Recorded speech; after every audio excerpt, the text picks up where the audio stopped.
All right, there we go. Everything under control. That's laughable. Everything at least working the way it's supposed to. That's probably closer.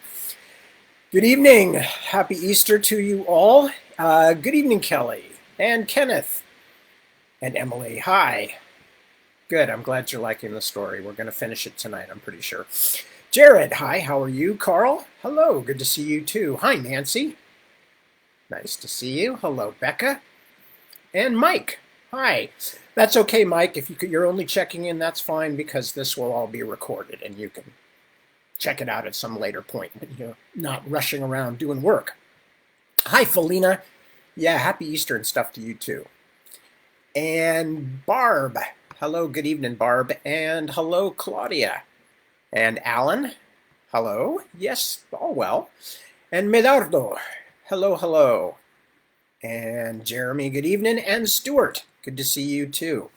So, yeah, happy Easter to all those who celebrate, and to all those who don't celebrate. Happy Easter too, I guess. As I was mentioning last night in the middle of the night, we're not really Easter people in the sense that we're not religious, or at least we don't have a religion. We're all kind of spiritual in different ways in the family, and actually have all kinds of interesting conversations about that because nobody has to worry about offending anybody else in the family, since we're all kind of like, I don't know. That's our general religious stance in the family is, well, I don't know. I'm sorry, I'm laughing, but it's true. Which is not to mean that we denigrate anybody else's religion or think anybody else is wrong. Certainly, that is not the case either. We just were raised, actually, Deb's family too. We were all raised largely unreligious.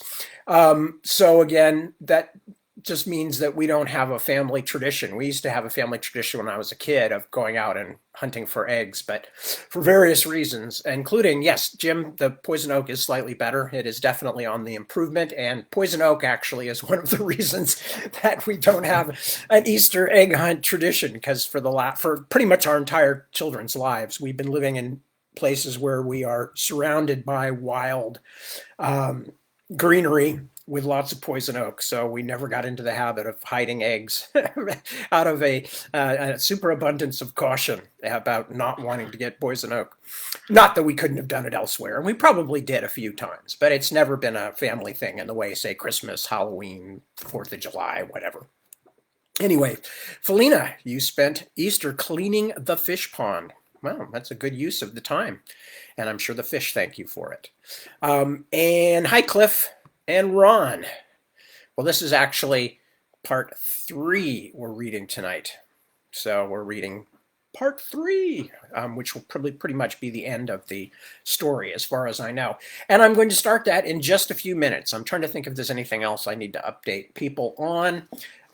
We're just living our lives here as usual. Our daughter has had her first vaccination, but none of the rest of us have had vaccinations yet, except for one of our young people who's on a different health plan. And for some reason, at age 24, he's been vaccinated. But wife and I, old, decrepit, crawling toward the ends of our lives, no such luck, not yet.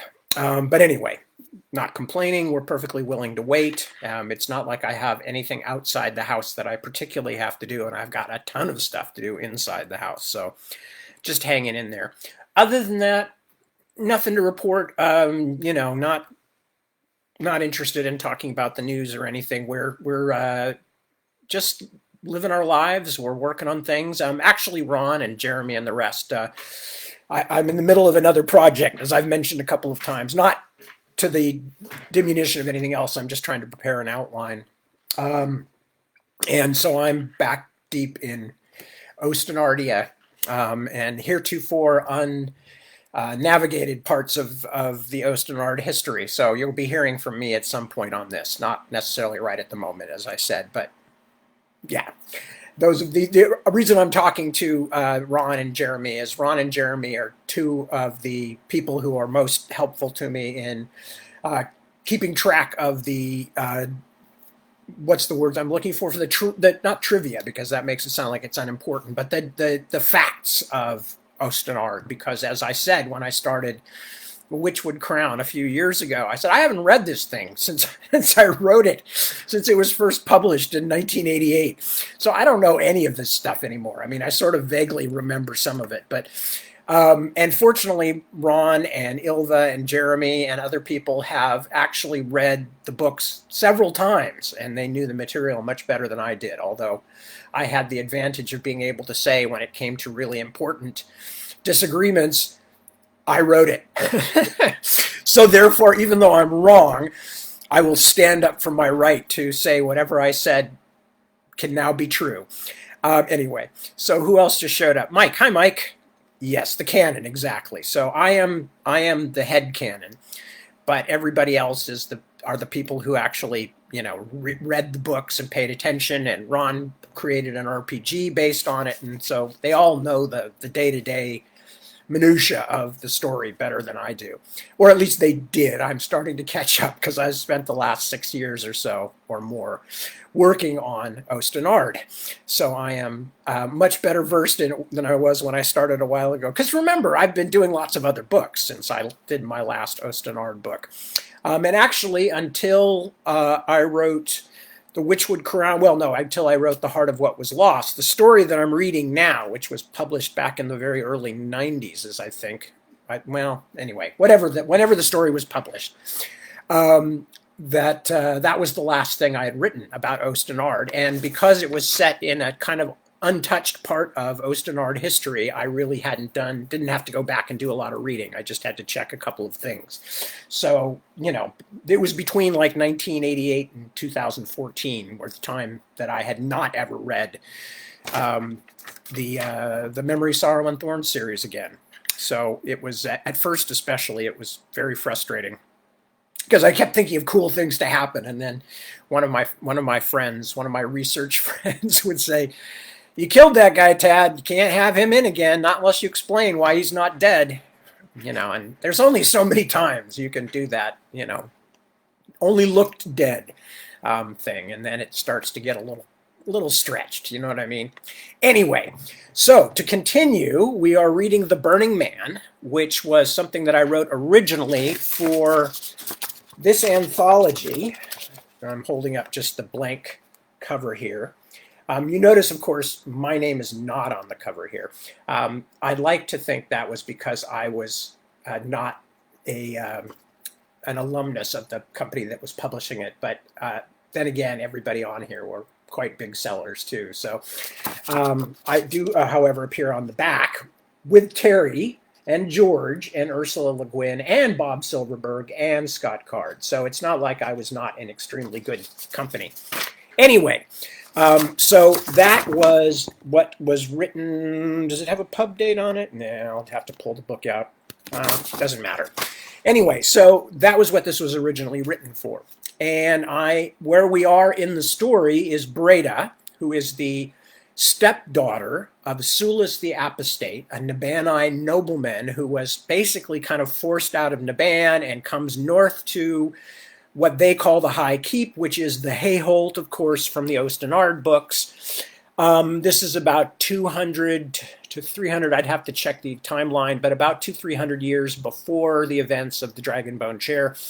And Breda's mother married Sulis when he arrived in this area, which was modern day, but which was Erkenland, as we know it in the Dragonbone Chair, etc.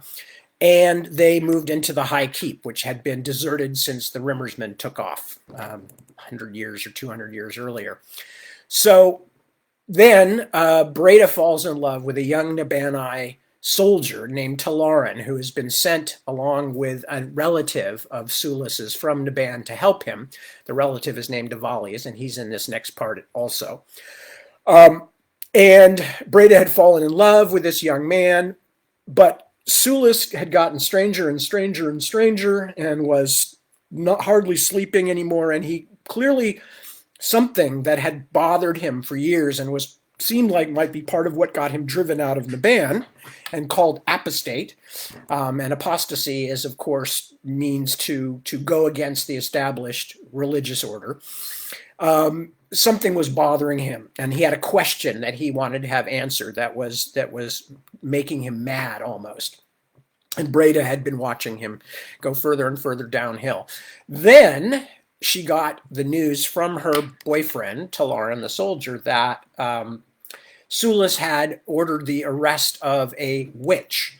And Breda was concerned and interested and went down to meet the witch, who is actually somebody that we recognize. And I don't think I'm giving anything away because I kind of make it clear for anybody who cares within the story. But this witch is, in fact, Jaloi from the Memory, Sorrow, and Thorn books, albeit a couple of hundred years earlier. And the Sulis wants her to take him to this place, the place of the Black Fire, which apparently is under the castle somewhere, if that sounds familiar to some of you, because a lot of stuff happens under that castle. And she also, the witch, Jaloi, has prophesied that somebody's going to die in this thing. She doesn't want to do it, but she agreed so she could get her freedom back. And Breda is so upset about this and worried, of course, not just for her stepfather, but even more for her lover, Talaran, that she sneaks out after them in the middle of the night when they're going to do whatever this is that Sulis has essentially extorted the witch into doing. And they go down underneath, into the tunnels underneath Green Angel Tower, although they just call it the Angel Tower at that point. Because it hasn't been cleaned, and so you can't see the verdigris, just the gook. My imagination was that it's covered with wood smoke, carbon, stuff like that. And it's only by the time of the Dragon Bone Chair that people are proud of it and taking care of it. But anyway, so they're down underneath Let's try that one again. They're down underneath Green Angel Tower.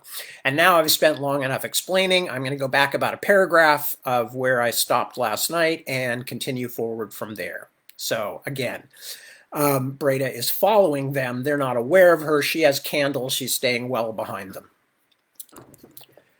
I moved from the entry hall to a place where the floor fell away in great broken shards, and tried to imagine what could smash stones so thoroughly and yet leave the tower itself standing. It was not easy to follow where my stepfather and my beloved had already gone, but I climbed down the rubble, leaning to set my candle before me so that I could have both my hands free. I wished, not for the last time, that I had worn something other than my soft shoes. I clambered down and down, hurting my feet, tearing my dress in several places until I reached the jumble of smaller broken stones, which was the floor, at least a half-dozen times my own height below the level of the inner bailey. In the midst of this field of shards gaped a great black hole, bigger than the rest, a jagged mouth that waited to swallow me down. As I crunched closer to it, I heard what I knew must be the voices of the others, floating up from the depths, although they sounded strange to me. More stones had been pushed aside to reveal the entrance to the stairwell, a lip of shiny white, with steps inside it that vanished into shadow. Another voice floated up, laughing. It belonged to no one I knew.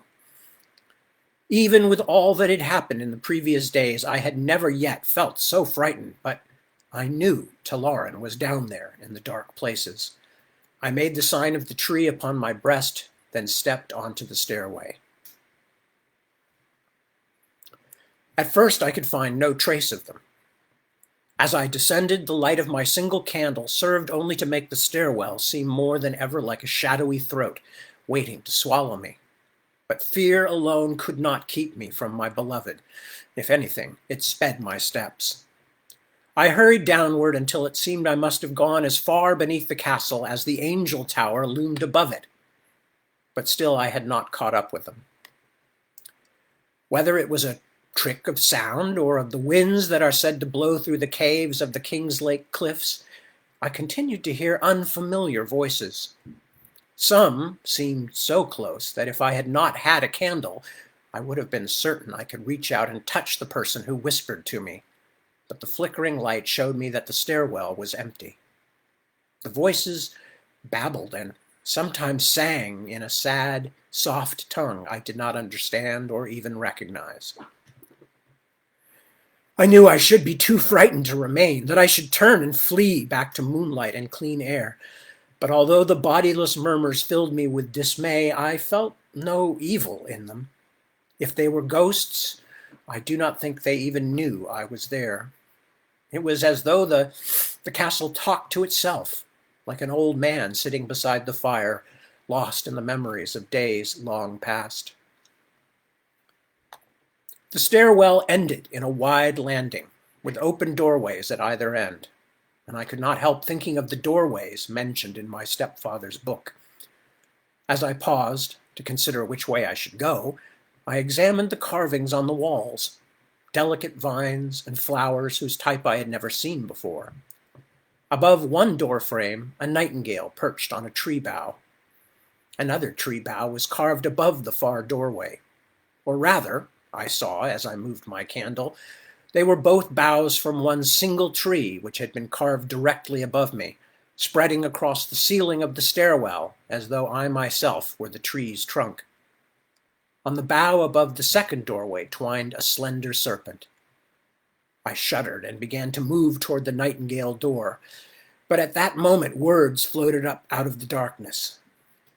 "If you have lied to me, I am a patient man, but—" It was my stepfather, and even if I had not recognized his faint voice, I would have known him by the words, for that is what he always said. And he spoke the truth.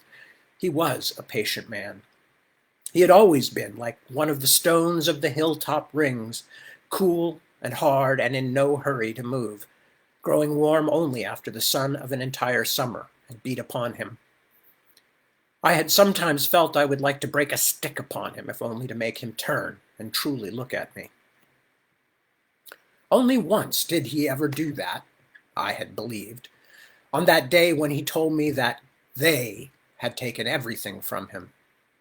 But now I knew he had looked at me another time, perhaps seen me smile on a day when my lover had given me a gift or a kiss, and had written in his book, "Breda happy today." My stepfather's words had drifted up through the other doorway.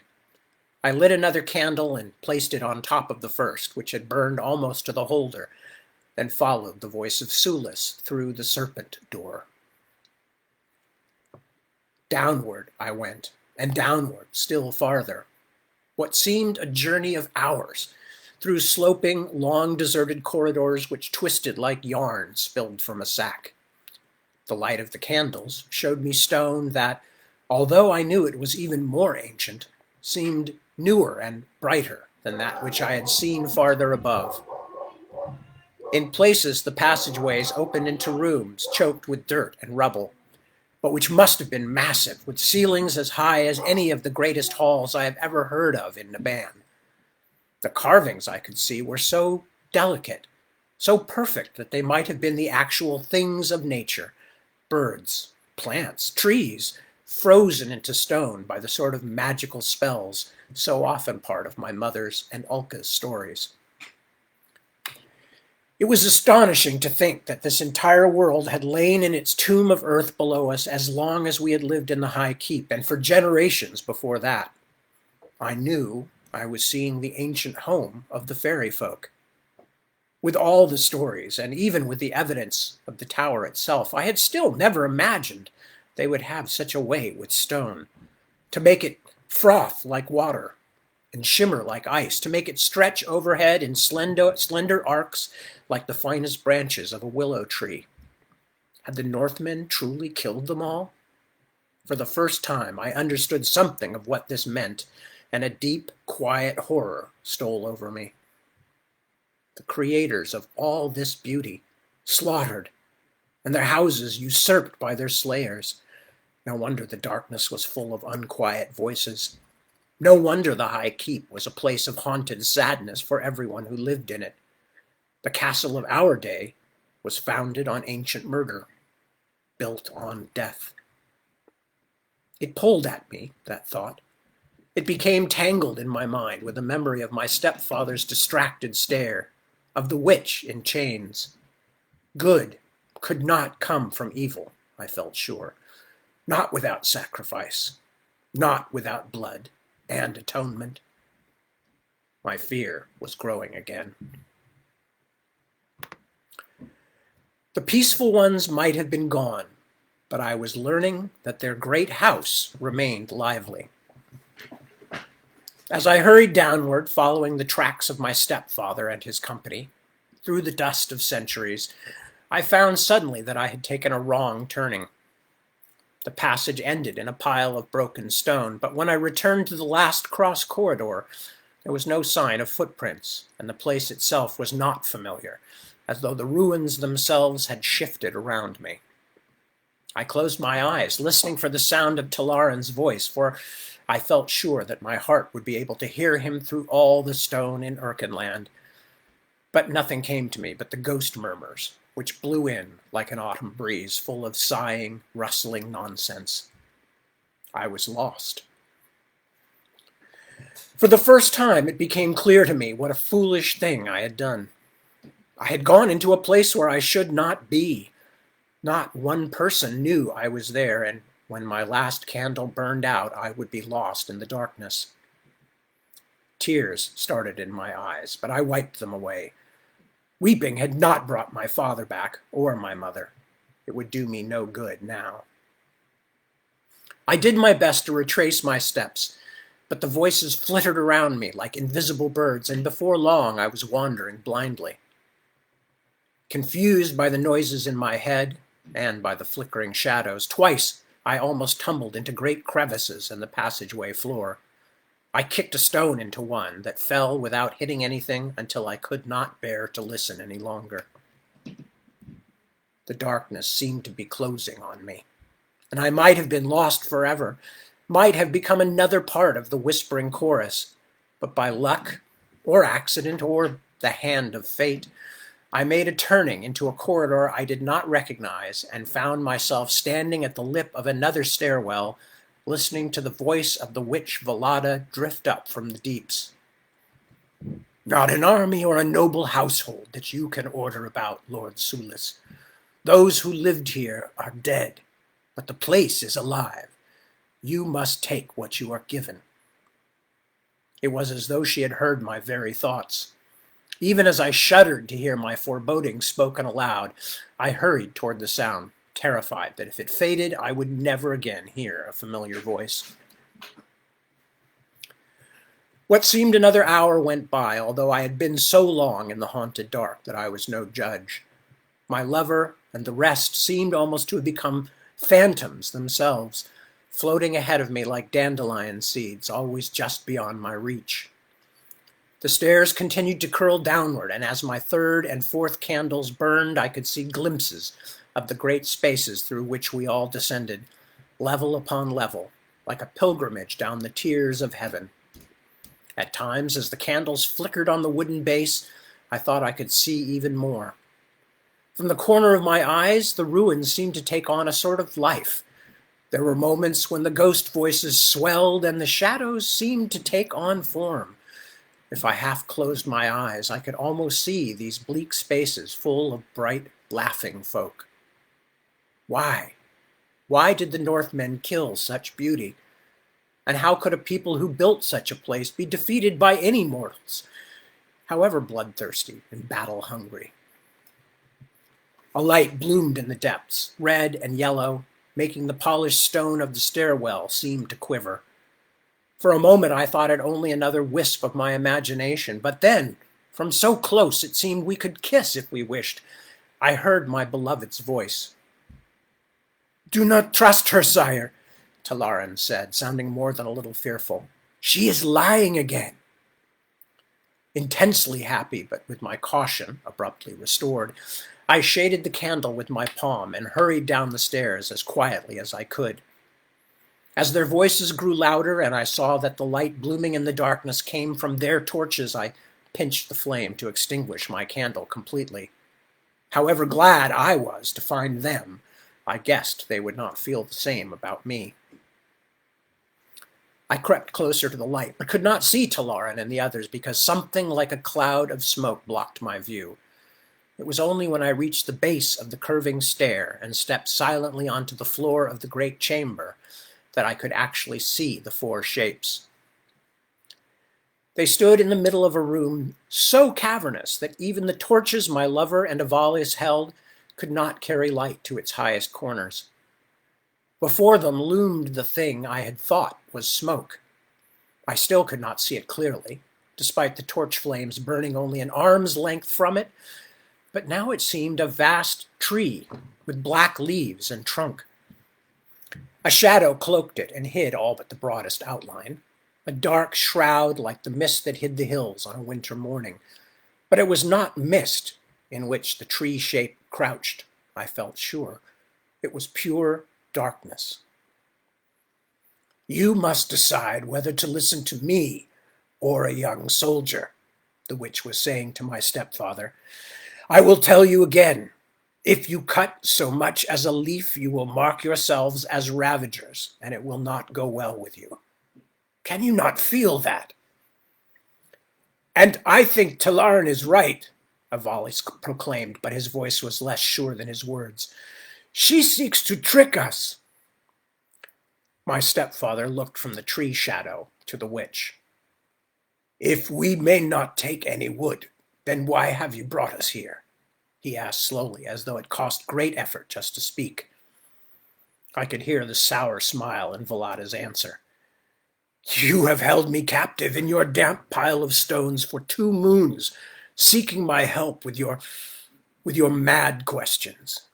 If you do not believe that I know what I know, why did you shackle me and bring me here? But the wood, I did not say you could not take anything to burn. I said that you would be a fool to lift axe or knife to the great witchwood. There is deadfall beneath if you are bold enough to search for it." Sulis turned to Avalis. "Go and gather some dead wood, nephew." The young knight hesitated, then handed his torch to my stepfather and walked a little unsteadily toward the great dark tree. He bent beneath the outer branches and vanished from sight. After an interval of silence, Avalis stumbled back out again. "It is too dark to see," he panted. His eyes were showing white around the edges. "And there is something in there. An animal, perhaps. I can feel it breathing." He turned to my stepfather. "Talaran's eyes are better than mine." "No!" I wanted to scream. The tree thing sat and waited, cloaked in shadows no torchlight could penetrate. I was ready to burst from hiding and beg my beloved not to go near it.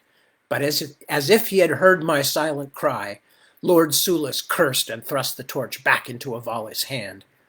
"By Pelippa and her bowl," my stepfather said, "I will do it myself." Just before he stepped through the branches, I thought I heard the leaves whisper, although there was no wind in the chamber.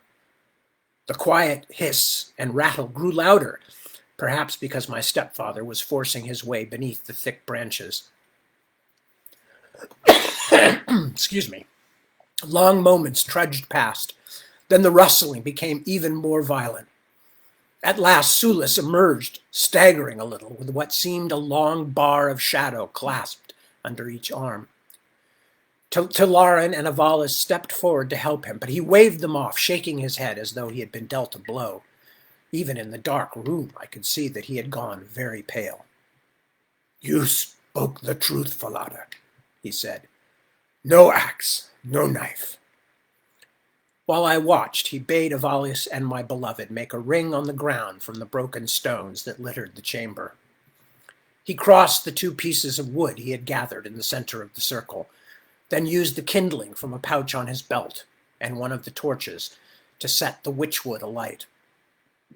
As the strange fire sputtered into life, the room seemed to become darker, as though the very light from the torches bent toward the fire pit and was sucked away.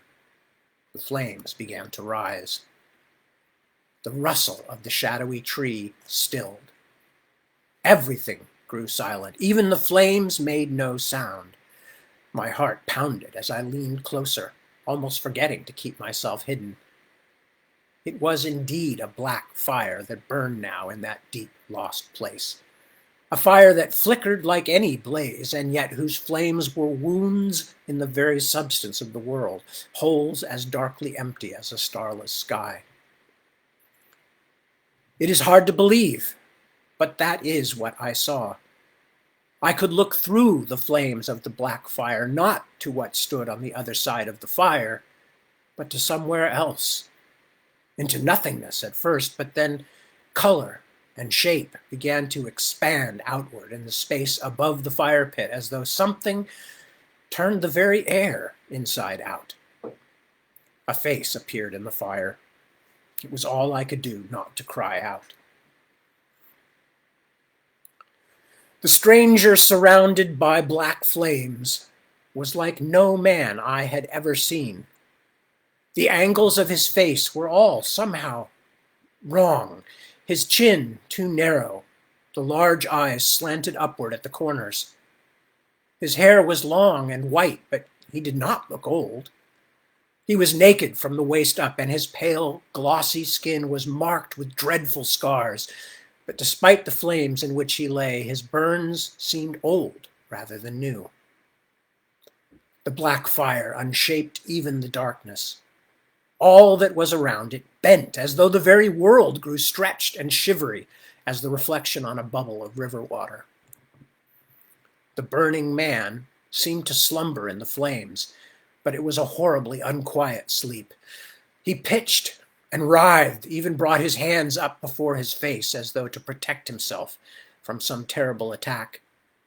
When his eyes at last opened, they were as dark as shadow itself, staring at things that I could not see, at shadows far beyond the fire.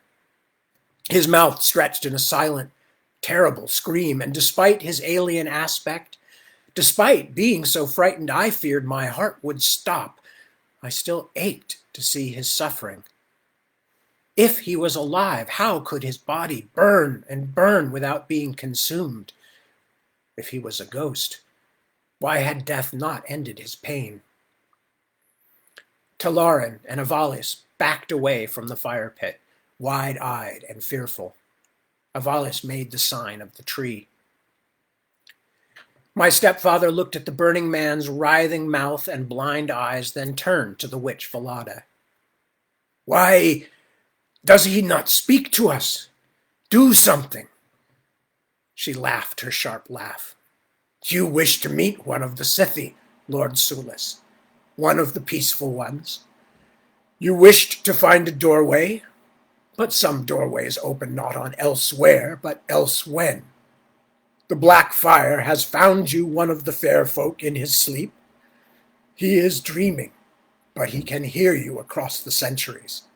Speak to him. I have done what I promised." Clearly shaken, Sulis turned to the man in the flames. "You," he called, "can you understand me?" The burning man writhed again, but now his dark, unseeing eyes turned in my stepfather's direction. "Who is there?" he asked, and I heard his voice in the chamber of my skull rather than in my ears. "Who walks the road of dreams?" The apparition lifted a hand as though he might reach through the years and touch us. For a moment, astonishment pushed the agony from his odd face. "You are mortals. Why do you come to me? Why do you disturb the sleep of Hakatri, of the house of year dancing?" "I am Sulis." The tremble in my stepfather's voice made him seem an old, old man. "Called by some the apostate. I have risked everything I own, have spent years studying to ask a question which only the peaceful ones can answer. Will you help me?" The burning man did not seem to be listening.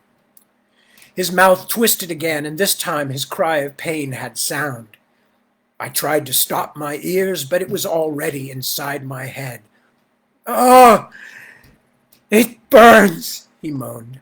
"Still the worm's blood burns me, even when I sleep, even when I walk the road of dreams." "The worm's blood?" My stepfather was puzzled. A dragon? What are you saying? She was like a great black snake, Hakatri murmured. My brother and I, we followed her into a deep place, and we fought her and slew her, but I have felt her scorching blood upon me, and will never be at peace again. By the garden, it pains me so. He made a choking sound, then fell silent for a moment. Both our swords bit, he said, and it was almost a chant, a song. But my brother Inaluki was the fortunate one. He escaped a terrible burning. Black it was, that ichor, and hotter than even the flames of making. I fear death itself could not ease this agony. Be silent, Sulis thundered, full of rage and misery. Which is this spell for nothing? Why will he not listen to me? There is no spell except that which opens the doorway, she replied.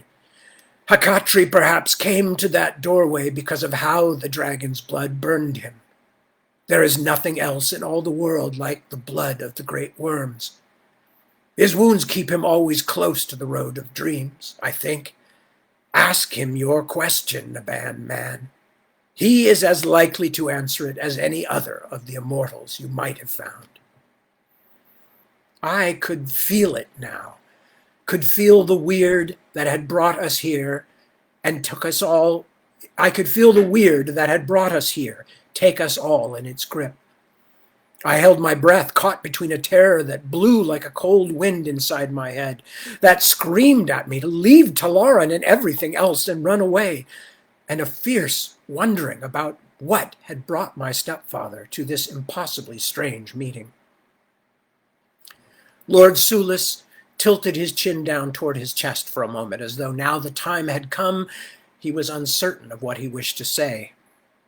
At last he spoke, quaveringly at first, but with greater strength as he went on. Our church teaches us that God appeared in this world, wearing the form of Osiris Adon, performing many miracles, singing up cures for the sick and lame, until at last the Imperator Crexus caused him to be hung from the execution tree. Do you know of this, Hakatri? The burning man's blind eyes rolled toward Sulis again. He did not answer, but he seemed to be listening. The promise of the Adon, of the ransomer, is that all who live will be gathered up, that there will be no death, my stepfather continued. And this is proved because he was God made flesh in this world.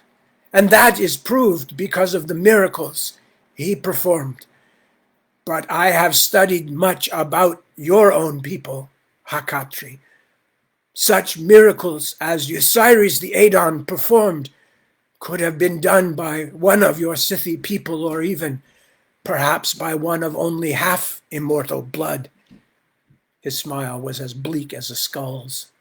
After all, even my fiercest critics in Mother Church agree that Osiris had no human father. Sulis bowed his head again for a moment, summoning up words or strength. I gasped for air. I had forgotten to breathe. Avalis and Talaran still stared, their fear now mixed with astonishment, but the witch Velada's face was hidden from me in shadow. Both my wives have been taken from me by death, both untimely, my stepfather said.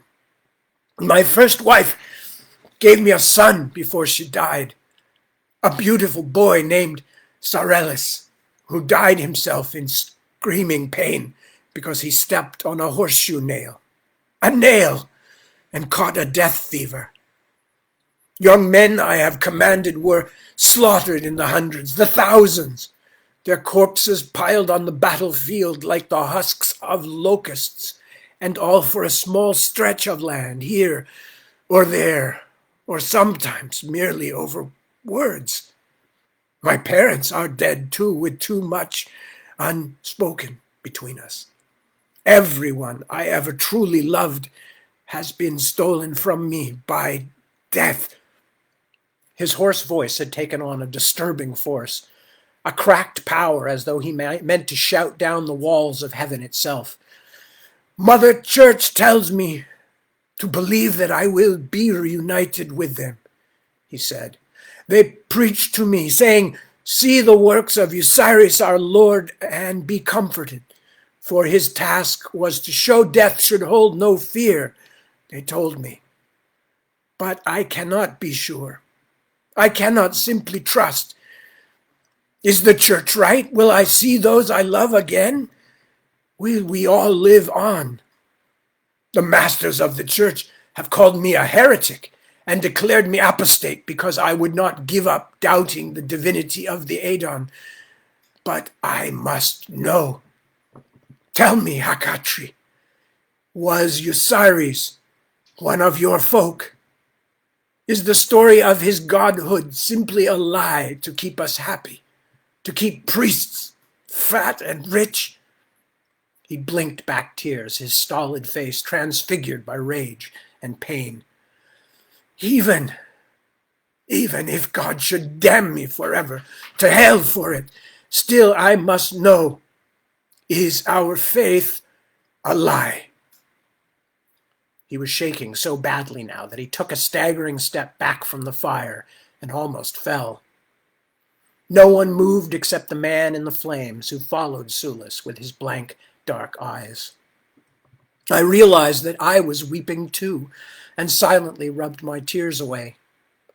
Seeing my stepfather's true and terrible pain was like a knife twisted inside me, and yet I was angry too.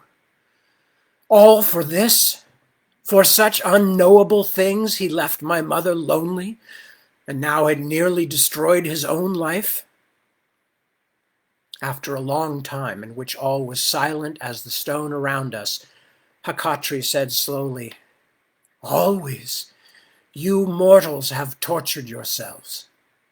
He blinked, and the way his face moved was so alien that I had to turn away and then look at him anew before I could understand what he said. But you torture yourself most when you seek answers to things that have none. No answers? Sulis was still shaking. How can that be? The burning man raised his long-fingered hands in what I could only guess was a gesture of peace. Because that which is meant for mortals is not given to the Zidaya to know any more than you can know of our garden or where we go when we leave this place. Listen to me, mortal. What if your Messiah were indeed one of the Dawn children? Would that prove somehow that your God had not chosen that to happen? Would that prove your ransomer's words any the less true? Pt.3 shook his head with the weird foreign grace of a shorebird. Just tell me whether Osiris was one of your folk, Sulis demanded raggedly. Spare me your philosophies and tell me, for I am burning too. I have not been free of the pain in years. As the echoes of my stepfather's cry faded, the fairy lord in his ring of black flames paused, and for the first time he seemed truly to see across the gulf. When he spoke, his voice was full of sadness. We, Zidaya, know little of the doings of mortals, and there are some of our own blood who have fallen away from us, and whose works are hidden from us as well. I do not think your Osiris Adon was one of the Dawn children, but more than that I cannot tell you, mortal man, nor could any of my folk. He lifted his hands again, weaving the fingers in an intricate, incomprehensible gesture. I am sorry. A great shudder ran through the creature called Pt.3 then. Perhaps the pain of his burns returning, a pain that he had somehow held at bay while he listened to my stepfather speak. Sulis did not wait to hear more, but stepped forward and kicked the witchwood fire into a cloud of whirling sparks. then dropped to his knees with his hands over his face. The burning man was gone. After a march of silence that seemed endless, the witch called out, "Will you honor your bargain with me now, Lord Sulis? You said that if I brought you to one of the immortals, you would free me." Her voice was flat, but there was still a gentleness to it that surprised me. My stepfather's reply, when it came, was choked and hard to understand. He waved his hands. "Take off her chains, Avais. I want nothing more from her."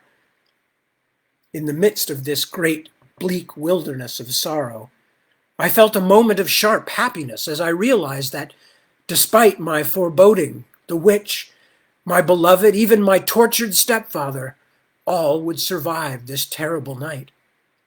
As Avais began to unlock the witch's shackles, shivering so that he could hardly hold the key, I had a moment to dream that my uncle would return to health, that he would reward my Talaran for his bravery and loyalty, and that my beloved and I would make a home for ourselves somewhere far away from this ghost-riddled, wind-swept headland. My father let out a sudden, startling cry. I turned to see him fall forward onto his belly, his body ashake with weeping. This seizure of grief in stern, quiet Sulis was in some ways the most frightening thing I had yet seen in that long, terrifying night. Then, even as his cry rebounded in the invisible upper reaches of the chamber and provoked a dim rustle in the leaves of the shadowy tree, something else seized my attention. Two figures were struggling where the witch had stood. At first I thought Avais and the woman Velada were fighting, but then I saw that the witch had stepped back and was watching the battle, her bright eyes wide with surprise. Instead, it was Avais and Talaran who were tangled together, their torches fallen from their hands. Shocked, helpless with surprise, I watched them tumble to the ground. A moment later, a dagger rose and fell, then the brief struggle was ended.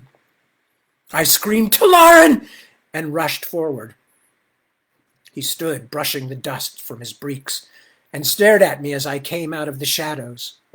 The end of his knife was blackened with blood. He had a stillness about him that might have been fear or simply surprise. "Breda? What are you doing here? Why did he attack you?" I cried. Avais lay twisted on the ground in a spreading puddle of black. "He was your friend." He said nothing, but leaned to kiss me, then turned and walked to where my stepfather still crouched on the ground in a fit of grief. My beloved put his knee in my stepfather's back, then wrapped his hand in the hair at the back of the older man's head and pulled until his tear-stained face was tilted up into the torchlight. "I did not want to kill Avais," my soldier explained, in part to me, in part to Sulis. "But he insisted on coming, fearing that I would become closer in his uncle's favor if he were not there too." He shook his head. "Sad. But it is only your death that was my task, Sulis, and I have been waiting long for such a perfect opportunity." Despite the merciless strain of his position, my stepfather smiled, a ghastly, tight-stretched grin. "Which Sansellen sent you?" "Does it matter? You have more enemies in Naban than you can count, Sulis apostate. You are a heretic and a schismatic, and you are dangerous. You should have known you would not be left here to build your power in the wilderness." "I did not come here to build power," my stepfather grunted. "I came here to have my questions answered." "Talaran!" I struggled to make sense, where there could be none. "What are you doing?" His voice took on a little of its former gentle tone. "This is nothing to do with you and I, Breda." "Did you?"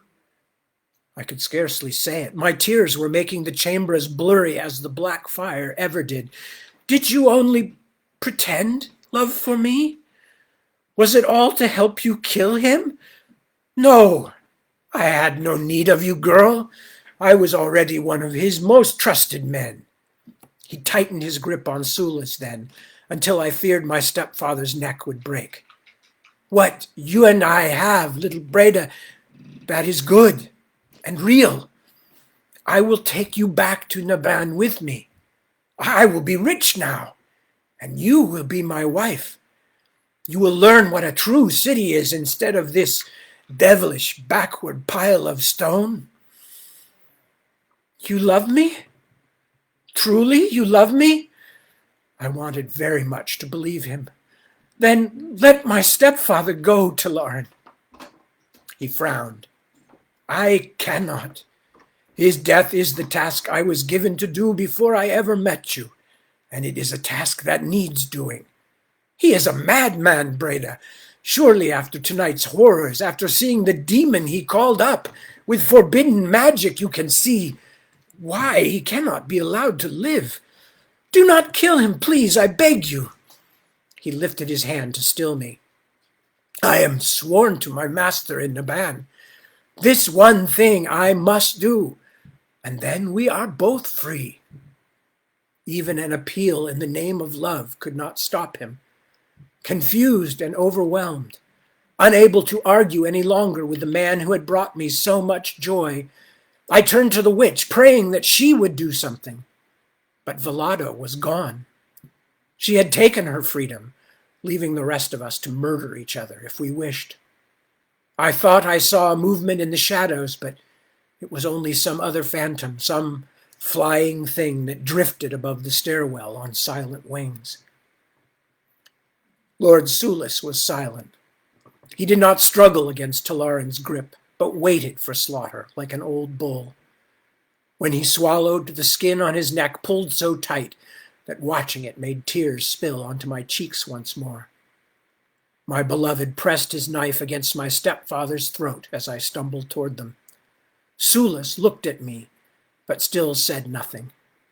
Whatever thought was in his eyes, it had gone so deep that I could not even guess what it might be. Tell me again that you love me? I asked as I reached Talarin's side. As I looked at my soldier's frightened but exultant face, I could not help thinking of the high keep, a haunted place built on murder, in whose corrupted, restless depths we stood. For a moment I thought the ghost voices had returned, for my head was full of roaring, rushing noise. Tell me again, Talarin, I begged him, please. My beloved did not move the blade from Sulis's throat, but said, Of course I love you, Breda. We will be married, and all of Naban will lie at your feet. You will never be cold or lonely again. He leaned forward, and I could feel the beautiful long muscles of his back tense beneath my hand. He hesitated when he heard the click of the glass ball as it fell to the tiles and rattled away. What? He asked, then straightened suddenly, grabbing at the spot at his waist where the owl's claw had pricked him. I took a few staggering steps and fell, weeping. Behind me, Talarin began to wheeze, then to choke. I heard his knife clatter to the stone. I could not look, but the sound of his last rattling breaths will never leave me.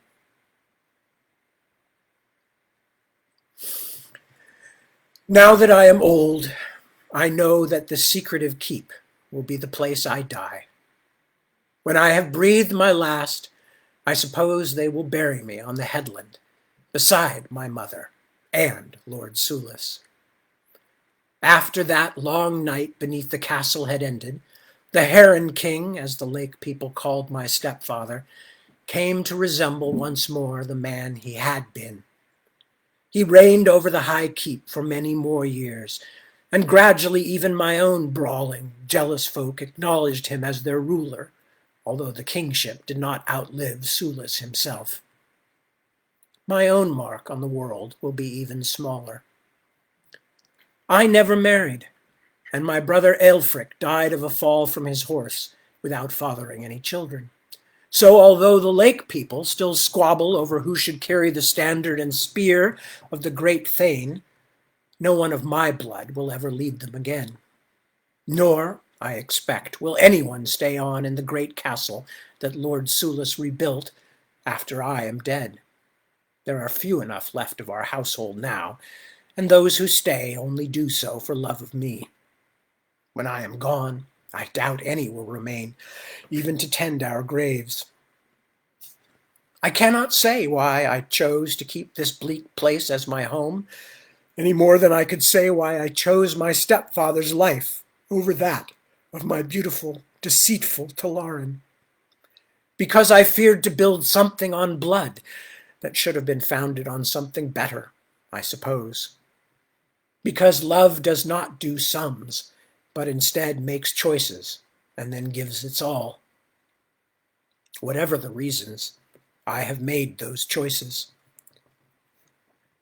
After he carried me out of the depths and back to daylight, my stepfather scarcely ever mentioned that terrible night again. He was still distant to the end of his days, still full of shadows, but at times I thought I sensed a peace in him that he had not had before. Why that might be, I could not say. As he lay at last on his deathbed, breath growing fainter and fainter, I sat by his side for hours of every day and spoke to him of all that happened in the High Keep, talking of the rebuilding, which still continued, and of the tenants and the herds as if at any moment he might rise to resume his stewardship. But we both knew he would not. When the last moment came, there was a kind of quiet expectancy on his face. No fear, but something more difficult to describe. As he strained for his final breath of air, I suddenly remembered something I had read in his book and realized that I had made a mistake on that night so long ago. "She will show me the way of black fire, or there is no other hope," he had written. "Either she will answer, or death." He had not meant that he would kill her if she did not give him what he needed. He had meant that if she could not help him find an answer, then he would have to wait until death came for him before he could learn the truth. And now he would finally receive an answer to the question that had tormented him for so long. Whatever that answer might be, Sulis did not return to share it with me. Now I am an old, old woman, and I will find it soon enough myself. It is strange, perhaps, but I find I do not much care. In 1 year with Talaran, in those months of fierce love, I lived an entire lifetime. Since then, I have lived another one, a long, slow life whose small pleasures largely balanced the moments of suffering. Surely 2 lives are enough for anyone. Who needs the endless span of the immortals? After all, as the Burning Man made clear, an eternity of pain would be no gift. And now that I have told my tale, even the ghosts that sometimes still startle me awake at midnight seem more like ancient friends than things to be feared. I have made my choices. I think I am content. And that's the end of the story. And look at this. Whoa, what good timing.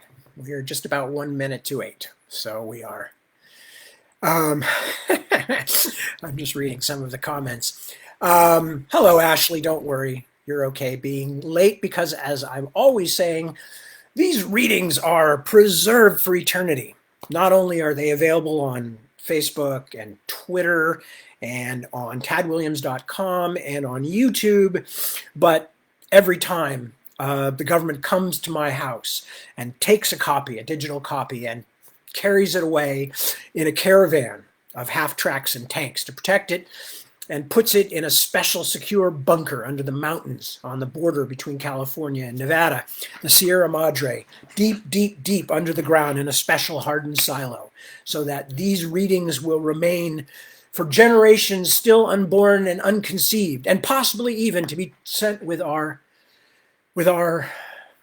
successors to other planets and spread the word of Tad to galaxies undreamt and dimensions unforeseen.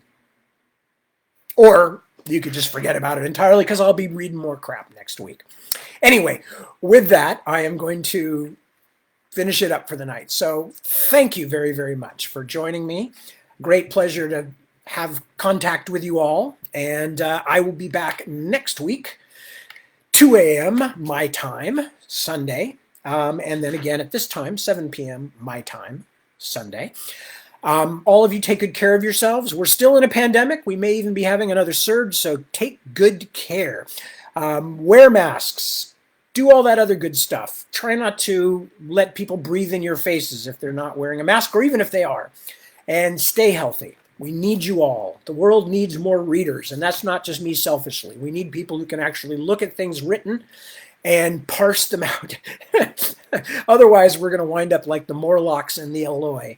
And I don't think that's exactly how we want the future to go. So anyway, lovely to have you with me. Happy Easter to all of you who Easter. And I will see you next week at the same times as this week. And I bid you all good evening, good morning, good afternoon, wherever you happen to be. Cheers.